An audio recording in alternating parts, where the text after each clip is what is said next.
শুনুন গ্রামবাসীরা, আজকে এই বিরাট সমাবেশে আমাদের মধ্যে পেয়ে গেছি সেই বিশেষ স্বনামধন্য মানুষকে, যার জন্য আমরা গ্রামবাসীরা সব সময় তিতি বিরক্ত থাকি এবং চোখ কান খোলা রাখি। আসুন আমরা আমাদের গ্রামের সেই স্বনামধন্য ব্যক্তি অর্থাৎ নগেন চোরকে সেরা গ্রামবাসীর পুরস্কার দিয়ে সম্মানিত করি। হাততালি। গ্রামবাসীরা, এবার আপনাদের সামনে বক্তব্য রাখবেন আমাদের স্বনামধন্য নগেন চোর। কি বলবো গ্রামবাসীরা, এই মুখ দিয়ে কোনো কথা বেরোচ্ছে না। এই তবুও তোমাকে বলতে হবে নগেনদা, আমরা সকলেই তোমার অমৃত বাণী শোনবার জন্য অপেক্ষা করছি। মানে আপনারা সকলে মিলে আমাকে যে এমন ভাবে পুরস্কৃত করবেন, মানে সেরার সেরা গ্রামবাসী বানাবেন, সেটা আমি কল্পনাও করতে পারছি না। তবে হ্যাঁ, রাতের বেলায় বাড়ি বাড়ি চুরি করতে কষ্ট আছে বই কি। রাতের ঘুম নষ্ট করে গোটা গায়ে সর্ষের তেল মেখে কোনো ঘরের একটুখানি ফুটো দিয়ে সেই ঘরে ঢুকে মালকড়ি চুরি করে বের করে আনা চারটিখানি কথা নয়। বিরাট মাথার কাজ না হলে ধরা পড়ে যাওয়ার ভয় থাকে। তো সব মিলিয়ে আমি আমার কাজটা সুষ্ঠুভাবে পালন করছি। তা আপনারা আপনাদের ঘরে মূল্যবান জিনিসপত্র জমিয়ে রাখুন, আর তার রাতের বেলায় চুরি করতে যাব আমি, কেমন? এই নগেন। তবে একটাই আবদার বন্ধুরা, গায়ে সরষের তেল মাখতে মাখতে খুব চুলকুনি বেরিয়ে যাচ্ছে। আপনারা যদি দয়া করে আপনাদের ঘরের ভেতর সুমধুর সুগন্ধযুক্ত কোনো তেল আমার জন্য দয়া করে কিনে রেখে দেন, তাহলে আমি বড়ই খুশি হতাম। সরষের তেল মাখলে গা থেকে বটকা বটকা গন্ধ ছাড়ে, আপনারা তো বুঝতেই পাচ্ছেন। এই বলে আমি আমার বক্তব্য শেষ করলাম। এবার যা বলবার মোড়ল মশাই বলবেন। হ্যাঁ, আমি আর কত বলবো। তো আমার গ্রামবাসী বন্ধুরা, নগেনের এই আবদার যেন আপনারা অতি শীঘ্রই পূরণ করেন, সে বিষয়ে আমি আপনাদের কাছে অনুরোধ জানাবো। কিন্তু মোড়ল মশাই, এই আনন্দে কিছু খাওয়া দাওয়ার আয়োজন হবে নাকি? অবশ্যই। আমাদের নগেন চোরের সেরা গ্রামবাসী পুরস্কার প্রাপ্ত হওয়ার আনন্দে আগামীকাল আমি একটি মাছ ভাজার প্রতিযোগিতার আয়োজন করছি। আপনারা সকলে আপনাদের ঘরের গিন্নিকে এই প্রতিযোগিতা অংশগ্রহণ করতে বলুন, মানে আমিও বলবো আর কি। তারপর আমাদের নগেন সেরা মাছ ভাজা কে করেছে তার নাম ঘোষণা করে তাকে পুরস্কৃত করবে। হাততালি। গিন্নি, আরে ও গিন্নি, কোথায় তুমি? তাড়াতাড়ি বেরিয়ে এসো।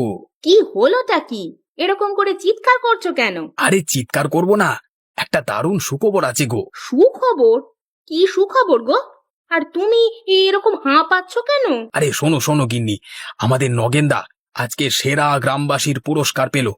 মোড়ল মশাই তাকে সম্মানিত করতে পেরে সে কি আনন্দিত। বলো কি গো, তাই নাকি? এ তো সত্যি দারুণ সুখবর। নগেনদার মতো এত আদর্শ চুরি এই গ্রামে কেউ করতে পারে না। সত্যি আজকে আমার খুব আনন্দ হচ্ছে গো। আনন্দ পরে করো গিন্নি, খবর আছে শোনো। বলো না, শুনছি তো। একটা একটা করে কথা বললে কি করে শুনবো বলো? হ্যাঁ হ্যাঁ বলছি, আগামীকালকে নগেনদা সেরা গ্রামবাসী হওয়ার সুবাদে এক বিরাট মাছ ভাজার প্রতিযোগিতার আয়োজন হয়েছে। এত নগেনদা স্বয়ং সেই মাছ ভাজা পরখ করে কে সেরা মাছ ভাজা প্রস্তুত করেছে তা ঘোষণা করবেন। তাই নাকি? তাহলে আমি ওই প্রতিযোগিতায় অংশগ্রহণ করব। হ্যাঁ, করতে তোমাকে হবে। আজ থেকেই প্রস্তুতি শুরু করে দাও। কালকে সেরা মাছ ভাজার পুরস্কারটা যেন আমার ঘরই আসে। ও নিয়ে তুমি কিছু চিন্তা করো না, আমি একদম মন প্রাণ দিয়ে মাছ ভাজা রান্না করব। হ্যাঁ সেই আর কি। এখন চলো, আমার খুব খিদে পেয়ে গেছে। যেটা বললাম মাথায় রেখো গিন্নি, নগেনদা কিন্তু স্বনামধন্য চোর, আমাদের গ্রামের সেরা গ্রামবাসী।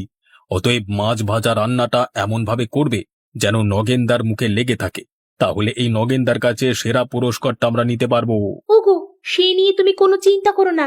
তুমি তো বলো আমার হাতের রান্না নাকি অসাধারণ। হ্যাঁ বলি তো। সে সংসারের গিন্নি দিকে একটু ভালো ভালো কথা না বললে করে খেতে পাওয়া দায় হয়ে যাবে।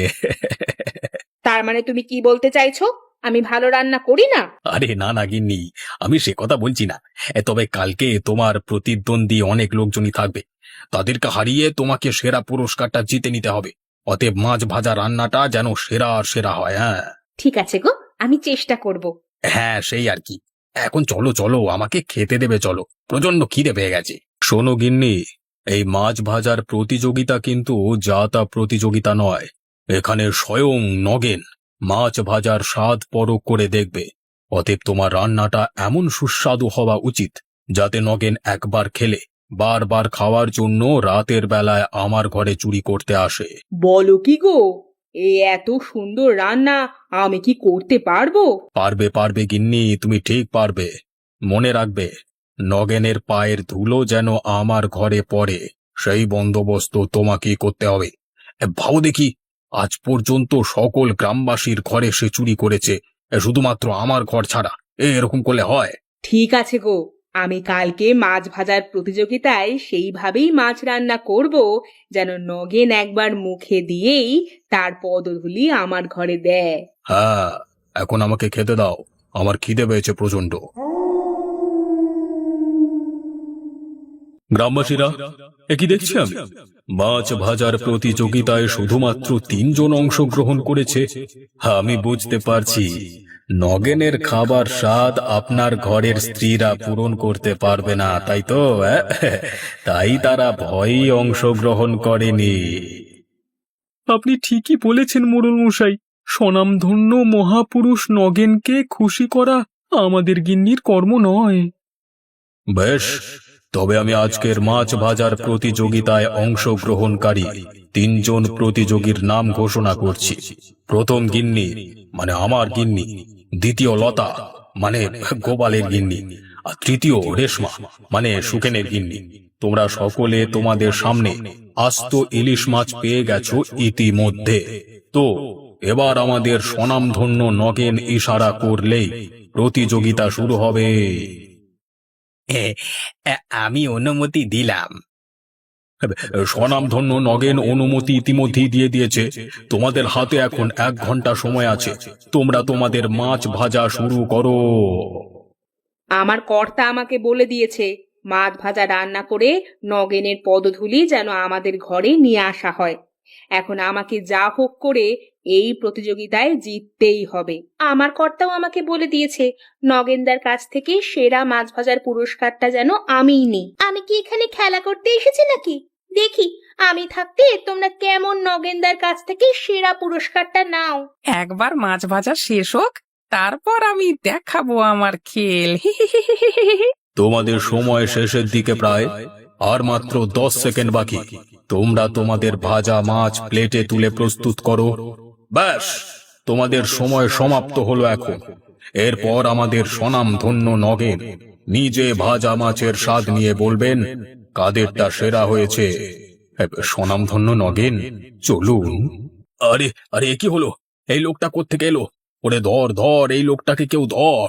ও বেটা সমস্ত মাছ ভাজা চুরি করে নিয়ে কেটে পড়লো এখান থেকে, ধর।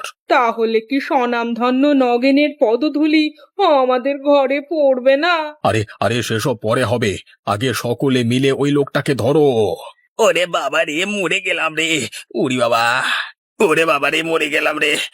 ওরি বাবা, কে আমাকে ঠেলে পালিয়ে গেল রে। উরি বাবা। হেই, তার মানে এতক্ষণ যা কিছু দেখলাম সবই দিবা স্বপ্ন। হায়রে, কত সুন্দর সেরা গ্রামবাসীর পুরস্কারটা মোড়ল মশাইয়ের হাত থেকে নিলাম। কত সুন্দর মাছ ভাজার গন্ধ এখনো আমার নাকে লেগে রয়েছে। সবই হলো গিয়ে দিবা স্বপ্ন। তেরিকা, এই নগেন বেটা, বেরিয়ে আয়, জলদি জলদি বেরিয়ে আয়। বাঁচতে চাইলে তাড়াতাড়ি বেরিয়ে আয়। কালকে রাতে আমি বাজার থেকে ফেরবার সময় মাছ ভাজা খাবো বলে একটা আস্ত সর্ষের তেলের বোতল এনেছিলাম, সেটা তুই রাতে চুরি করেছিস? হ্যাঁ দাদা, চুরি করেছি। তুমি একবারটি দাঁড়াও, আমি তোমাকে সর্ষে তেলের বোতলটা এনে দিই। ব্যাপার কি রে সুখেন, আজকে তো ওকে ঘা কতক দেব বলে আমরা প্রস্তুত হয়ে এসেছিলাম, কিন্তু ও এক কথাতেই সত্যি বলল কেন? সেটা তো আমিও বুঝতে পারছি না। চোরের আবার ভীমরতি হলো নাকি? কি ব্যাপার নগেন, তোমাকে আজকে একটু অন্যরকম লাগছে। হঠাৎ করে সত্যি কথা বলতে শুরু করেছো কেন? হ্যাঁ, আরে দাদা, মুখের সামনে থেকে ভাজা মাছ চুরি করবার যে কি দুঃখ তা তোমাকে বলে বোঝাতে পারবো না। মানে? মানে আর কিছু নয় গো দাদা, আজ থেকে আমার চুরি করা বন্ধ। লোকের ঘর থেকে চুরি করলে তাদের মনের যে কিরকম অবস্থা হয় তা আমি হাড়ে হাড়ে টের পাচ্ছি। আজ থেকে চুরি করা বন্ধ করে আমি অন্য কাজে মন দেব। দরকার হলে তোমাদের সঙ্গে মাছ ধরতেই না হয় যাব। যা বলবে তোমরা আমি তাই করে দেব। সে কি রে, হঠাৎ করে তোর সুমতি জাগলো কি করে? দিবা স্বপ্ন দেখে দাদা, দিবা স্বপ্ন। মাছ ভাজার প্রতিযোগিতা আয়োজন করেও সে মাছ আর খেয়ে দেখা হলো না গো। ঠিক আছে দাদা, এখন তোমরা যাও, কাল থেকে না হয় তোমাদের সাথে কাজে যোগ দেব। মাছ ভাজার প্রতিযোগিতা? সেটা আবার কবে হলো?